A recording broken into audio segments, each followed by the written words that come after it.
Our Shared Outdoors is a charitable social enterprise looking to tackle the inequality in the outdoors, the lack of representation and diversity in the outdoor industry.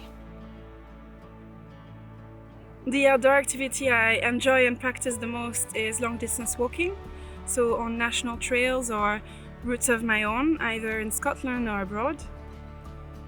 It's only over the last 4 years that I reconnected with the outdoors after going through topical steroids withdrawal. As a plus-size woman, being in the outdoors and walking long distance makes me feel confident, not only in my skills, but also in my physical abilities. Only relying on myself on multi-day hikes, I've really learned to appreciate my body and rely on it in a way I've never really had to in the past. My main barriers as someone who is plus size are, I would say, more around sourcing the right kind of gear that's gonna keep me warm or dry, but that fits right. There's certainly a change in behaviors and the way people deal with me when they've heard about, some trails I've hiked. It's a sort of leveler, and I can feel their original assumptions being challenged.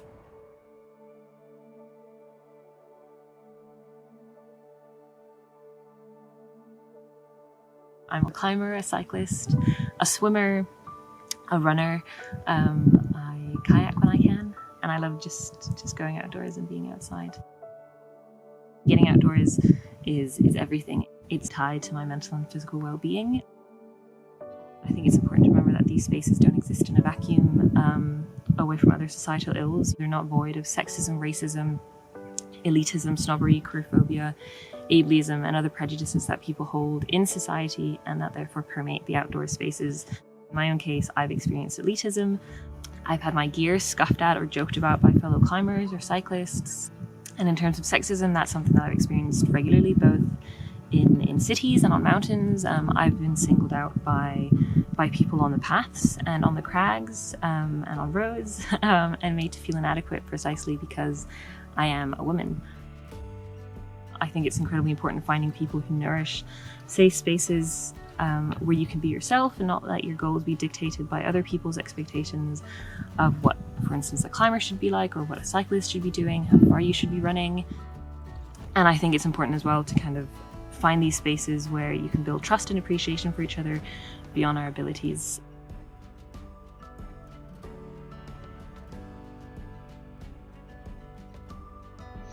My favorite outdoor activity is climbing in all forms, mostly sport climbing, but I'll take whatever climbing I can get. As a chubby queer person in the outdoors, my experience has mostly been being ignored and being overlooked.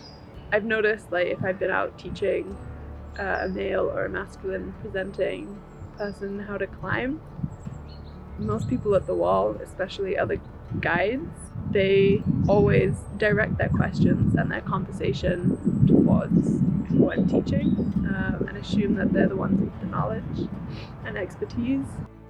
I just don't really understand how small-minded you could be to just overlook someone who has the same hobbies as you just because they don't look like you. It's always quite hard to find climbing clothes that I like and that fit me. Even hiking clothes. I don't understand why the outdoor industry doesn't think that people have thighs when they hike, but I got thighs and I hike, and it would be nice to have some trousers that represented that. I love hiking, climbing, paddleboarding, wild swimming, cycling, any way that I can go out and explore the outdoors in new ways. Getting my outdoor fix during lockdown has been really difficult actually. I've really reduced the distance that I can travel.